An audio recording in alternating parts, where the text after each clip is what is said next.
using some of the filters to be able to determine who's at great risk to develop geographic atrophy. So we know that we use autofluorescence to follow patients who have geographic atrophy, and they tend to grow at a standard rate of about 2 millimeters squared per year approximately. But also having the blue light autofluorescence allows you to see subretinal reticular drusen, and that may give you an idea that this person's at a greater risk and may allow you to follow them. But I'm sure Dr. Sada is going to give you other ways of following these people in his. So it's a real pleasure to be here. I see some of my old teachers and some people who I haven't seen in years, and it's a real pleasure, and the talks that were given today were just outstanding. So why target geographic atrophy? Well, you target geographic atrophy because it's one of the most common causes of visual loss, and there's really no good treatment at this time. And part of the reason there's no good treatment is we don't have a good animal model. We have animal models for wet macular degeneration, and certainly we can treat wet macular degeneration. We can try to use different models to find out which drug is more effective. This is a condition that increases with age. So you can see, in your 50s and 60s, it's unlikely to get, but when you get into your 70s, 80s, and 90s, it is not that uncommon. Up till now, before I go through some experimental treatments, I think it's important to know the only treatment that is approved at this time are the AREDS2 vitamins. There are a lot of vitamins on the market, but the AREDS2 formula has been shown in 2 clinical trials to be effective and beneficial. So my recommendation is to put people on it. The problem is that it doesn't do very much for geographic atrophy. It doesn't stop it from forming, and it doesn't stop it from progressing. There are a lot of different ways that we can look at geographic atrophy. A lot of studies are looking at things. We can prevent loss of the photoreceptors in the RPE. There's neuroprotection, which we'll talk about. Reduce toxic byproducts, visual cycle regulation, stem cells, and then suppress inflammation. So neuroprotection, we've tried several different modalities to treat it. Several have failed, as was alluded by Dr. Freeman.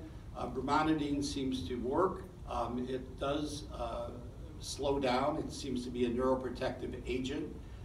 You can see the injector is very similar to what we call Ozurdex injectors. This is an alpha-2 adrenergic agonist, and in blue light, at least, it protects from damage. As you can see, it's a dose-related response. So on the left, you have the normal, and on all the way to the right, you have a high dose, which looks very similar to the normal. Now, based upon this, there was 2 studies, a 2A study and a 2B study. The 2A study that was done, I think, Bill, I think you were the first one that presented this, if you're still in the room, was I'm sorry? Present. Oh, I think you were the first one that presented this data. And essentially, the injection was given on 2A every 6 months. And one thing I want to point out that's very important is when you look at all these studies that I'm going to demonstrate, the first 6 months or 7 months, there really is not a great deal of change between the control group and the treated group. And you can say, why is that? We look at those cells that are present at the margin as the walking dead. They're going to die no matter what you put in the eye. So there's really no real change in the geographic atrophy slowing down and not progressing. But this is what it showed. It did show about an 18.8 or a 21% decrease, and it was dose related. Now the second study, the 2B Beacon study, gave an injection every 3 months and carried it out further. And you can see there is a separation there.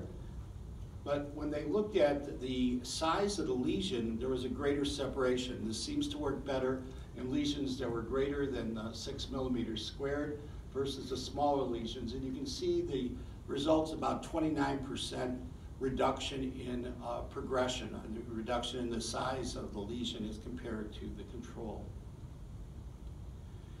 Reduced byproduct accumulation, there's really, this This has been studied many ways, and obviously we have amyloid here that can be toxic. There's one company that's going forward, an Israeli company, and it's a topical drop, and it prevents amyloid B oligomer assembly.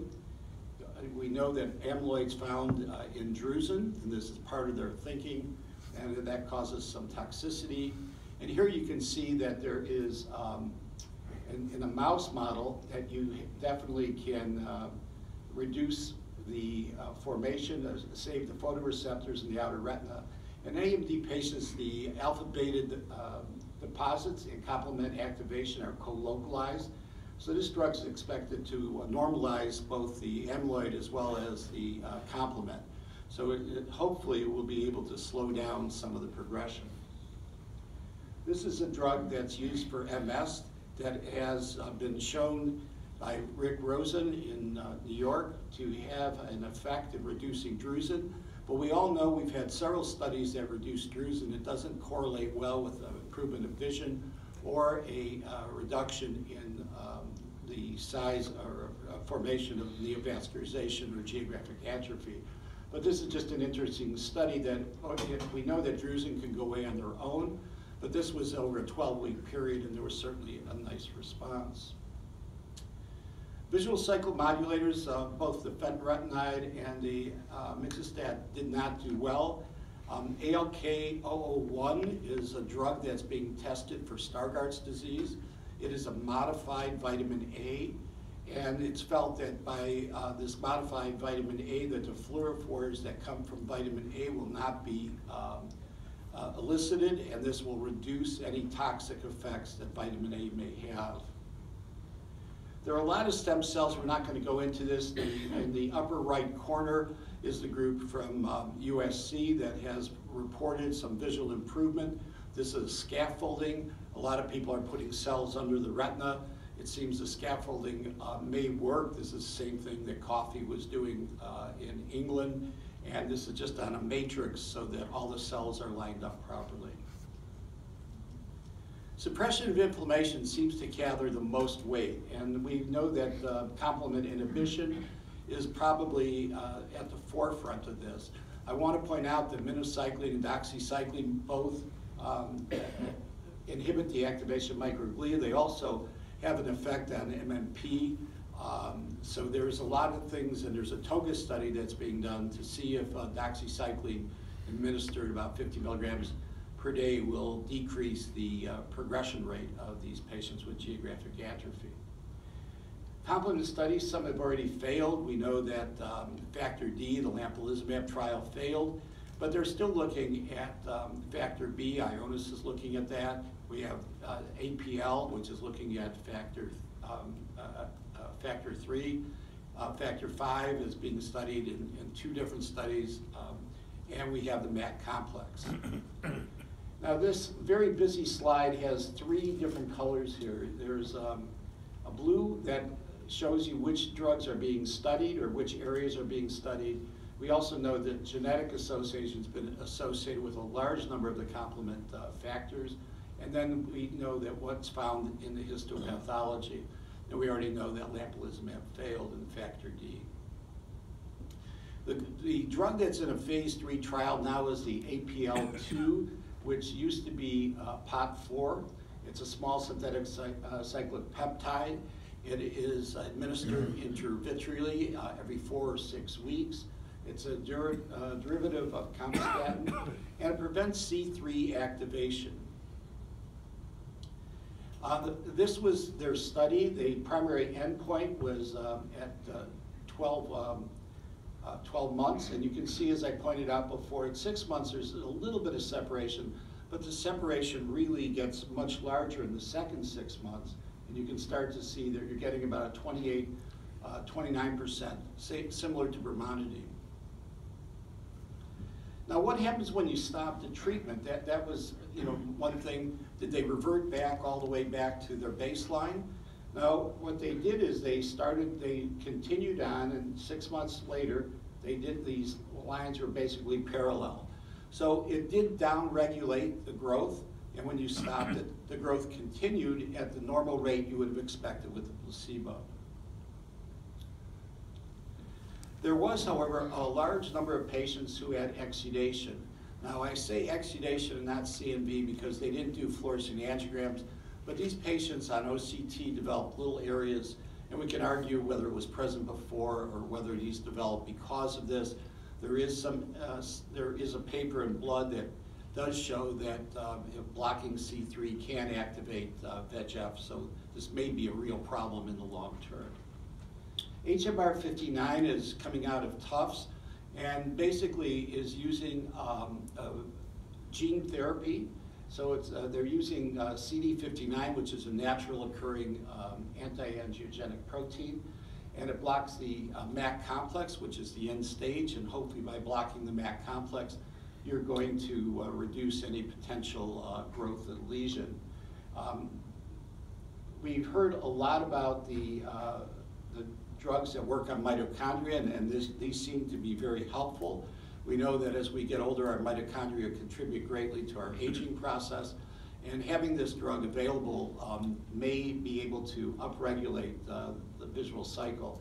As was pointed out, this lamipeptide really works on the cardiolipin and allows the ATP to continue. And it's been studied by Scott Cousins in 2 studies, or in this, and I'll show you those in a second. But it does maintain the normal mitochondrial condition even when exposed to stress. And the 2 studies, the RECLAIM study that Scott did at Duke, one study looked at just high-risk drusen, the other looked at high-risk drusen and patients who had geographic atrophy. And what he really showed in this phase 1 trial proof of concept is that the low luminance vision really was affected, and that they were able to improve low luminance visual acuity, which is very important. That's the reason your patients come in with 20/20 vision, tell you can't read anymore, or they can't drive at night. There are a lot of other treatments. There's inflammasome reduction, macrophage manipulation, as I said, doxycycline and minocycline. Sildenafil increasing the blood flow, and there's a lot of work now being done to see if blood flow may help. MC101 increased blood flow but did not work. High-dose statins, non-thermal laser, and photomodulation.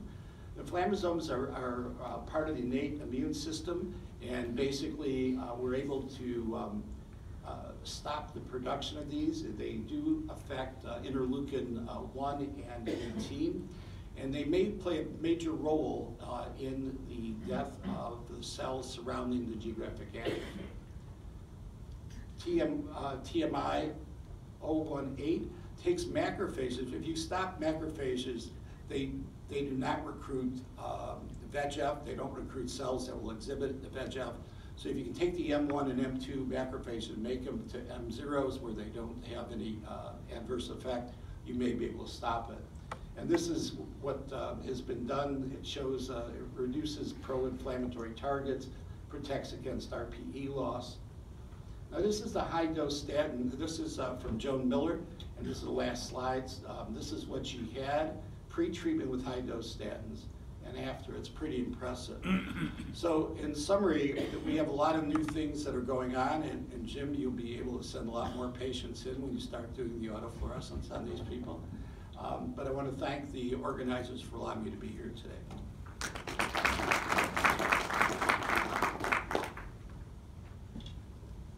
Thank you, Dr. Boyer. We'll take one question.